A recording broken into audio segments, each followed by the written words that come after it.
जय शुक्ला, आप देख रहे हैं वीके न्यूज। डीएमके नेता उदयनिधि स्टालिन के बयान ने देश में तहलका मचा दिया। सनातन धर्म के विरोध में बयानबाजी करना उनको भारी पड़ गया। एमके स्टालिन के सनातन धर्म को डेंगू मलेरिया बताए जाने के इस बयान को लेकर पूरे देश में सियासी तूफान मचा था। स्टालिन के खिलाफ कई हिंदू संगठनों ने कार्रवाई की मांग की। विभिन्न राज्यों के थाने में उदयनिधि स्टालिन के खिलाफ एफआईआर भी दर्ज कराई गई, जिसकी सुनवाई अब मद्रास हाई कोर्ट में चल रही है। और अब हाई कोर्ट ने डीएमके नेताओं को लताड़ते हुए बड़ी बात कही है। सनातन धर्म के मुद्दे पर मद्रास हाई कोर्ट ने शासन में बैठे लोगों को विखंडनकारी टिप्पणियां करने पर आगाह किया है।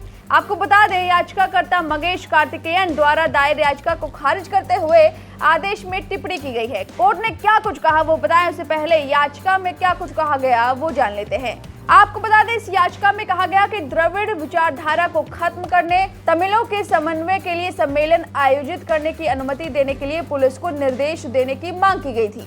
यह याचिका सितंबर में सनातन धर्म उन्मूलन सम्मेलन के मद्देनजर दायर की गई थी, जिसमें डीएमके के मंत्री उदयनिधि स्टालिन ने भाग लिया था, जिसमें उन्होंने सनातन धर्म के खिलाफ अभद्र टिप्पणियां की थी, जिसके बाद से ये बड़ा विवाद खड़ा हो गया था। मद्रास हाई कोर्ट के न्यायाधीश ने याचिका को खारिज करते हुए सनातन विरोधी टिप्पणियों को लेकर मद्रास हाई कोर्ट ने क्या कहा, चलिए बताते हैं। मद्रास हाई कोर्ट ने याचिका पर सुनवाई करते हुए कहा कि कोई भी अदालत से यह उम्मीद नहीं कर सकता कि वह जनता के बीच दुर्भावना पैदा करने वाले विचारों का प्रचार करने में उनकी सहायता करेगी। सुनवाई करते हुए हाई कोर्ट ने आगे कहा, सत्ता में बैठे लोगों को विभाजनकारी प्रवृत्ति वाली टिप्पणियों के खतरे का एहसास होना चाहिए।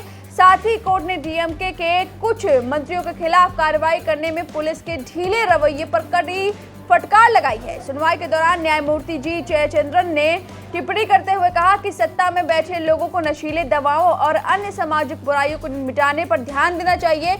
ऐसे विचारों का प्रचार करने से खुद को रोके जो विचारधारा जाति और धर्म के नाम पर लोगों को बांटेंगे। वहीं सनातन धर्म के विरोधी सम्मेलन में भाग लेने वाले मंत्रियों के खिलाफ कार्रवाई में विफल रहे पुलिस को हाई कोर्ट ने सुनवाई में जमकर लताड़ लगाई है। न्यायाधीश ने कहा, यह कर्तव्य की लापरवाही थी। कोई भी अदालत से यह उम्मीद नहीं कर सकता कि वह जनता के बीच दुर्भावना पैदा करने वाले विचारों का प्रचार करने में उनकी सहायता करेगी। कोर्ट ने कहा कि यदि याचिकाकर्ता के अनुरोध को स्वीकार कर लिया जाए तो इससे शांति में और अधिक व्यवधान पैदा होगा, जो पहले से ही पद की शपथ लेने वाले व्यक्तियों के समर्थन में कुछ सीमांत समूहों के तरीकों से तंग आ चुके हैं।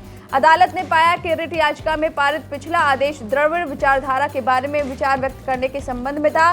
न्यायाधीश ने कहा कि याचिकाकर्ता का दावा है कि ऐसी बैठक आयोजित करना मौलिक अधिकार है। यह न्यायालय इस दृष्टिकोण से सहमत नहीं हो सकता। इस देश में किसी भी व्यक्ति को विभाजनकारी विचारों को प्रचारित करने और किसी भी विचारधारा को खत्म करने के लिए बैठकें आयोजित करने का अधिकार नहीं हो सकता। तो इस तरह से मद्रास हाई कोर्ट ने बड़ी लताड़ लगाई है पुलिस को कि किस तरह से बैठकों को अंजाम होने दिया गया, जो कि विचारधारा को बांटने का काम कर रही है। और सनातन विरोधी जहां पर भाषण दिया गया, जहां बयानबाजी हुई, इस तरह से मद्रास हाई कोर्ट ने कहा कि ऐसे विभाजनकारी बयानबाजियों से बचना चाहिए सत्ताधारी पार्टियों को। मद्रास हाई कोर्ट की इस टिप्पणी पर आपकी जो भी राय है हमें कमेंट करके जरूर बताएं। वीके न्यूज, राष्ट्र के नाम।